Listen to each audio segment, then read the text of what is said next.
Just got the old drums on here and the old discs on the front there, and we're just going to try one of the wheels just to make sure they're not hitting the springs, or maybe just in line with the wheel arch. So the old man over there is going to give it a go, give it a shot. So let's get one of these beauties out of here.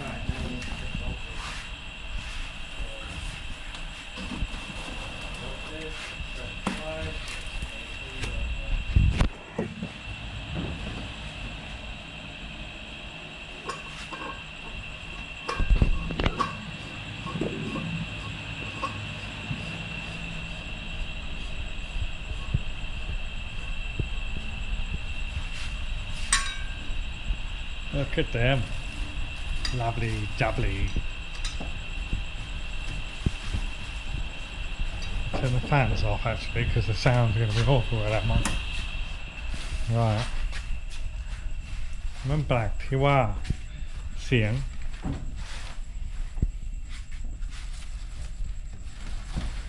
This is the moment of truth. You can leave that plastic on, I guess. No, you can't. No, you can't. Of course you can't. How about this? Yeah, leave it on, it's fine. Yeah. Okay, what? Okay.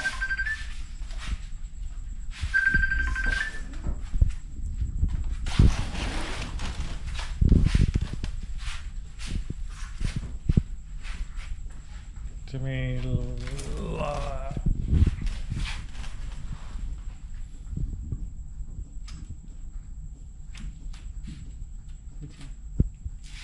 It's hitting.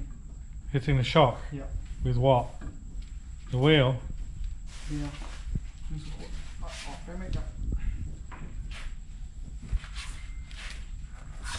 The wheel or the foam? The foam. Well, the foam, take it off then.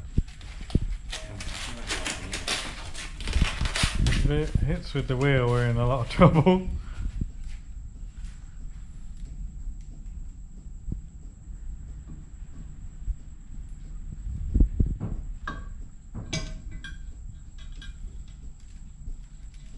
We're in trouble. Oh wait. Right, I'm going to have to put the camera down because apparently the wheels are interfering with the shock, which is death. Big trouble, big problem. I'll be back. So we have an issue where we have got literally a cardboard slip of clearance between the wheel and the spring. But the spring locks. The nuts for the spring are going to hit the tyre for sure. So what we're looking at is actually trying to use a shorter spring. We're not sure how that's going to work, but I've got some E30 springs. These are 58mm internal diameter, and the ones on the car, E30 car, a race car, are 65. So just about to change the spring on the other side and see how the wheel fits. But the trouble is, I mean, they are too wide. They're ridiculously wide. They're almost level with the arch, so I don't really want to have to space them out. These are 40 offset, so I may have done a bit of a boo-boo there. Should have been a bit more. Well, it's 20 past midnight now. Ern and his lads have just left, and what have we got to say? But maybe we have a solution here, because I've got some 6-inch springs that I whacked on there, which gives us the tyre clearance. The wheel is still touching the shock, but it moves away from the wheel, so the tyre shouldn't be stuck on it. So if we space the wheel out about 5mm, I reckon we've got a chance of going somewhere. So I don't know. I reckon we've got a good chance. Put a 10mm spacer on the rear, 5mm spacer on the front, and it may be happy days. Good night, everybody. Night night.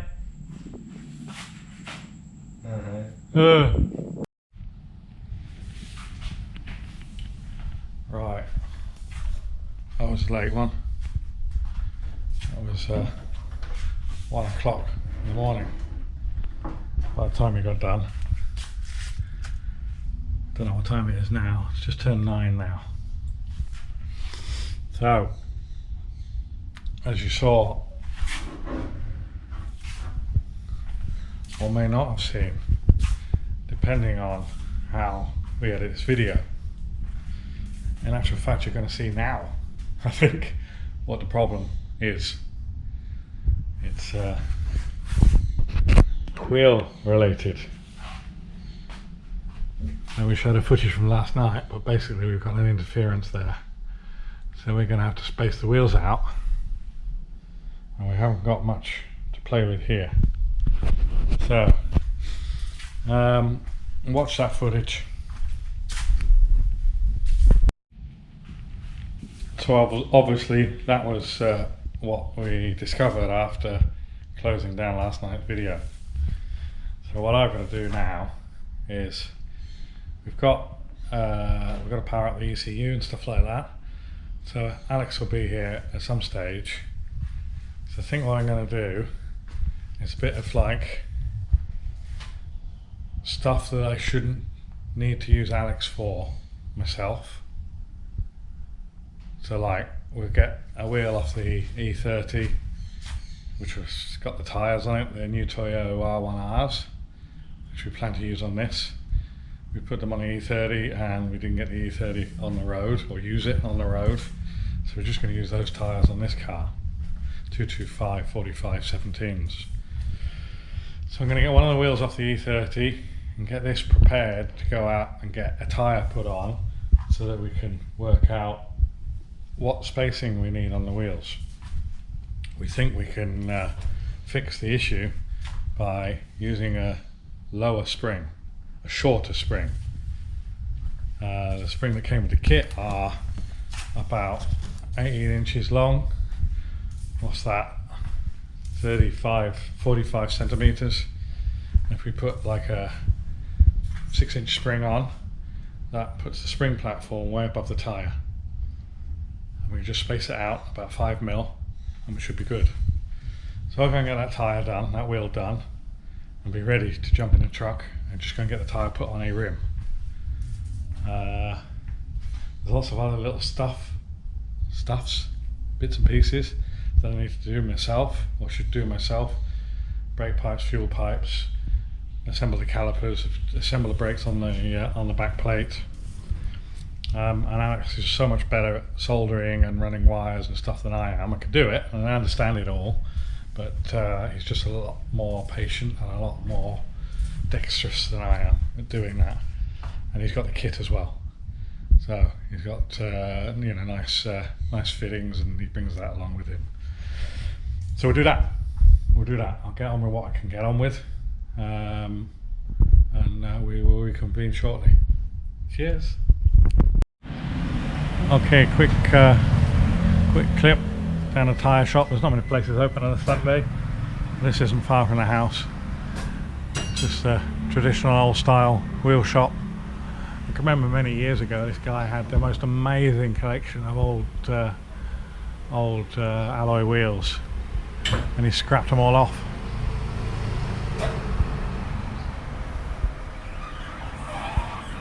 But yeah, we'll just get this wheel. One wheel fitted up. He's a bit surprised why I'm only doing one wheel. Why don't I want them balancing? I said, well, if it fits, if we get it sorted, there'll be 3 more wheels and we'll balance the lot.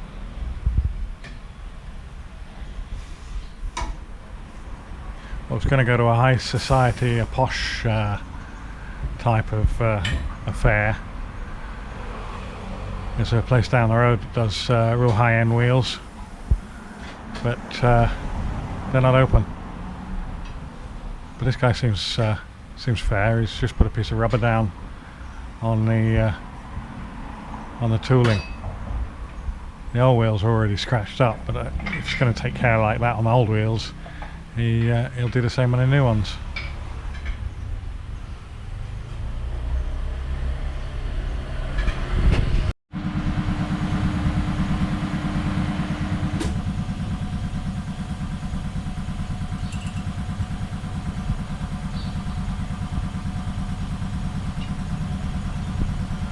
age of this fella. If he's no good at putting tyres on by now, he should give up. He seems good there.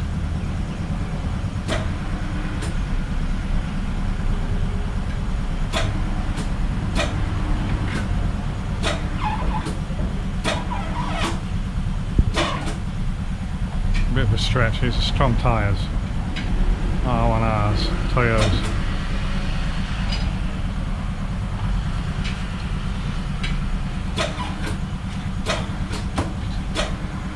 Oh, there we go. Nicely done.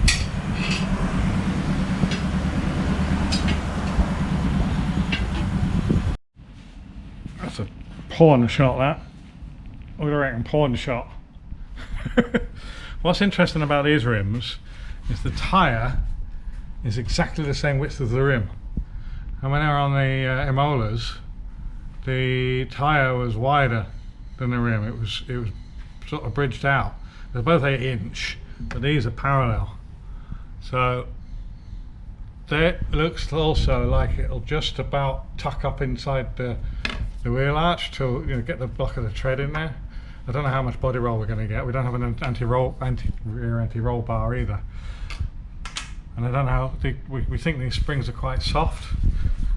But I guess we could take stiffer springs with us. So if we get a problem with whatnot, with rubbing, we could stiffen up the springs. Oh mate, that's alright. Oh, we've got no problems on this one. Cool. Yeah, no, that's clear. That's clear as day. Right, rears are good. But obviously if we space the front out, we're dearly Escort and dearly Escort lovers. Nobody likes salvaging parts off your loved one, but it's for a good cause, believe me. Please forgive us. We're just going to nick the coil, because this runs a no-diz, and it's an R53 coil pack. So we're just going to nick this and use this for the ME whatever electronics 221, ME221. This should, because it's wasted spark, we didn't go to the trouble of getting the coil on plug stuff yet. So we'll run it like this for now, and then when we get back from the race we'll restore it and buy another one, or maybe buy a new one for the Escort, we'll see. This is not a paid promotion. I'm affiliated and associated. It is what it is.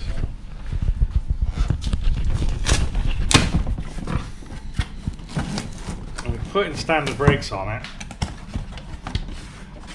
because I want to see at 100 odd horsepower Sierra on standard brakes with decent pads in how that goes against the Go Faster boys.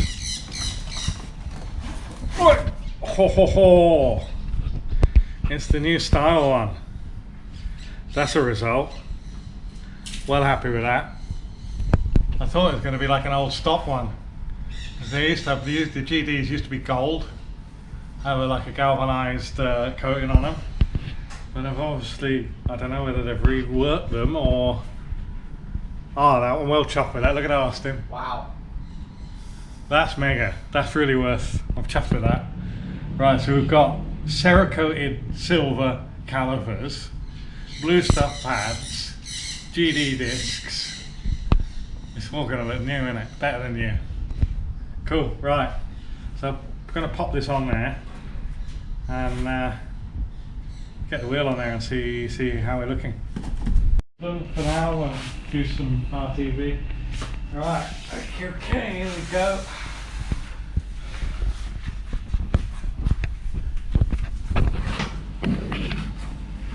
Move that jack out of it, out of it. Pull it out.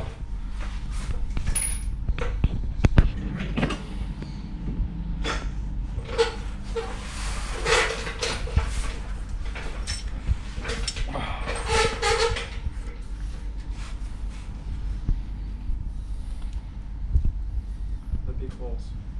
They're all big holes. This one. Give me your nut. Oh.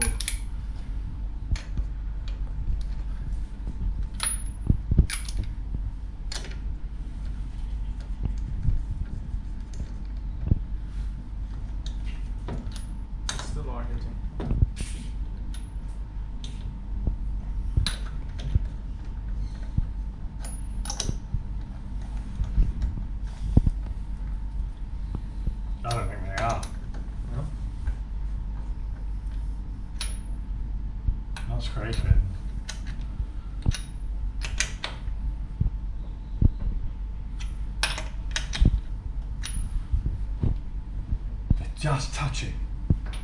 They're just touching.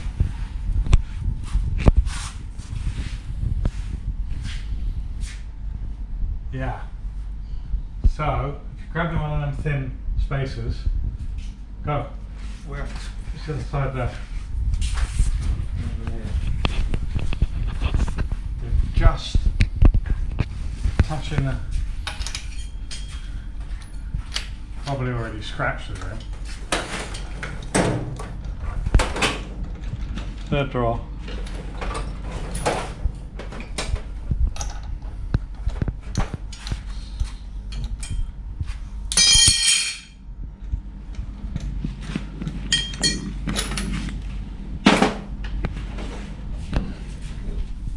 Slip it in. Turn it around.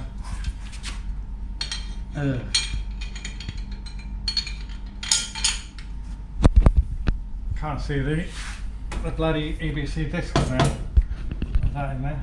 Can't anyway.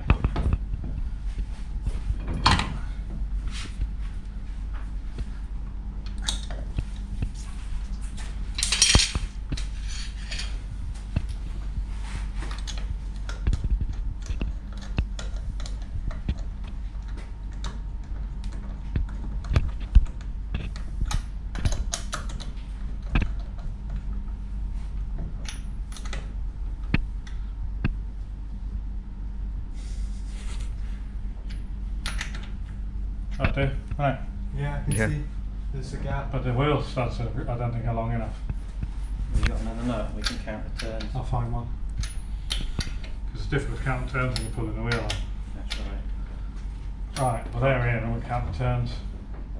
But maybe we can get studs easily. Can't see the bloody disc. Not getting moving. It's alright, still very nice looking this. Right, I'm going to have to throw my lads, or Owen's lads, under a bus. Because I've got the back plates on left to right and right to left. I was just bringing the handbrake cable through, and the hole for the handbrake cable is around here. So I've got to pull the hubs again and swap them over. So they are supposed to be coming back on Monday evening. I could do it myself now, but as they're coming back anyway, I may as well wait for them to come and just get on and do the front for now. And I can do the fuel lines and brake lines, and there's plenty of other stuff to do. So there's no point me doing their job when I can be doing mine. I think that makes sense. Oh, another problem here. I've just put the the servo in that we bought on eBay and got hand carried over here because I couldn't find one in country or anywhere, and it doesn't fit the freaking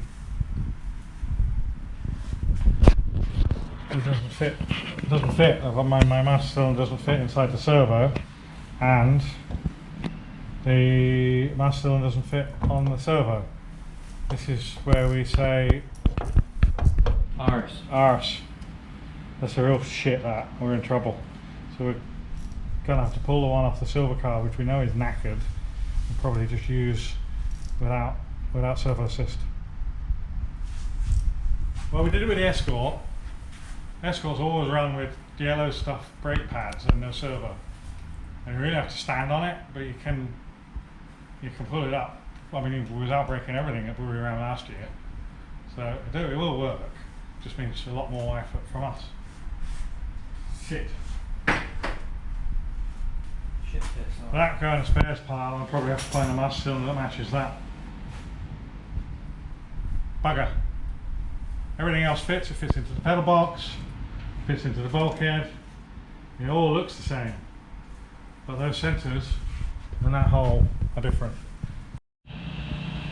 While I'm enjoying the delights of brake pipes and master cylinders and servos, Alex has been preparing a spark. So as you're going to see now whether we've got a spark. We're using a dodgy old coil for now. Just don't want to chop wires, but let's just see. Ready?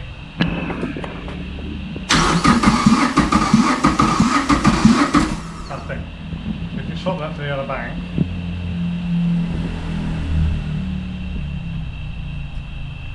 This one? I'm not sure which bank is. Me neither. Ready?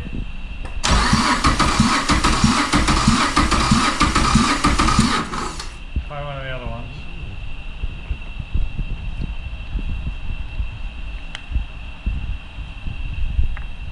Ready?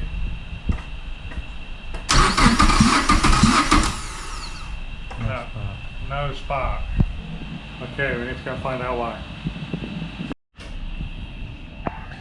Well, I didn't expect to be having to make brake pipes or repair brake pipes to this level, but I'm going to have to put a new fitting on because the fitting that was on there just, I don't know, wasn't right. I'm actually changing, because normally the rear brake pipe runs across the bulkhead, down and then along to the side here, and then tees across the back axle. I've flipped it over so it still tees across the back axle, but then it's running down that sill and straight into the master cylinder. I think just quicker and easier, because there's some sort of pressure valve on the inner wing there. I don't know whether it's a residual pressure valve or what, but the one on this car was missing and the one on the silver car is absolutely rotten. I'm not even going to go near it, so we'll just do that. But unfortunately the fitting on the end of this pipe is junk. It actually looks like it's the wrong thread and somebody's wanged it in there. So that's gone, and I'm just about to hopefully make a successful double flare. So it turns out the pipe for the car, the pipe that came with the car, is really hard steel, and it's just too much for this hand press.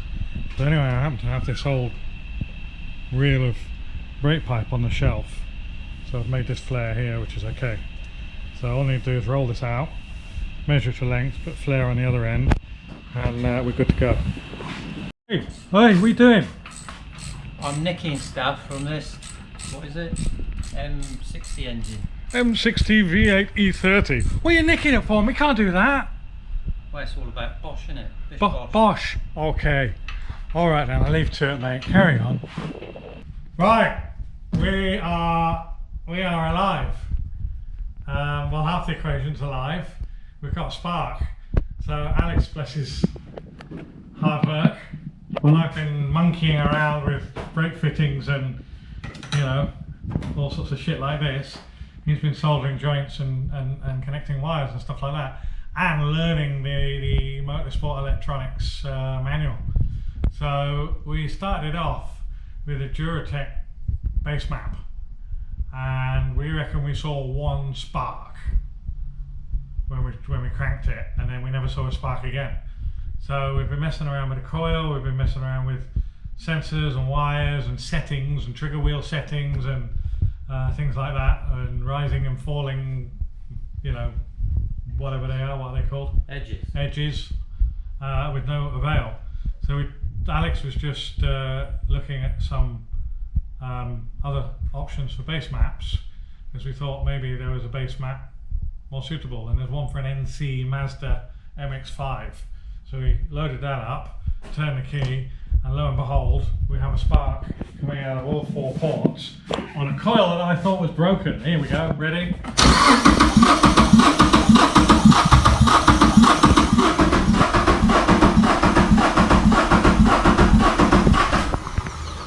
So, hurrah! Hurrah! Fucking hell, yeah. No, that's definitely, that's up until 10 minutes ago. We were getting a bit gloomy, Sunday evening. Alex now has to go to work for the week. All I need to do now is put a fuel system in and tidy things up, and hopefully it'll fire, I don't know. But that's a brilliant result, absolutely over the moon. What else we've got to do? We'll put the bonnet on today, because I need, nobody's here next week, it's just me. Mind you, Ern's guys have got to come and change the back plates and do a few other bits and pieces, but I reckon we put the bonnet on today. Yeah, I put the intake on, and we need rubbers, and I'll go try and buy them at the shop. Brilliant. no need to rattle on too much. Russell starts because he put wing mirrors on. All the windows are working. We put the boot on already. Yeah, brake lines are in a condition where I can probably finish that up. I've got to paint tomorrow. I've got to do the bumpers, front and rear. I've got to do the spoiler and the rocker sill panels. And even the front grille thing I haven't even done yet. So tomorrow is painting. Sanding in the morning, painting in the evening. And then Anne's guys come in, maybe 7, and more spannering. See you later. Cheers. Teddy bye.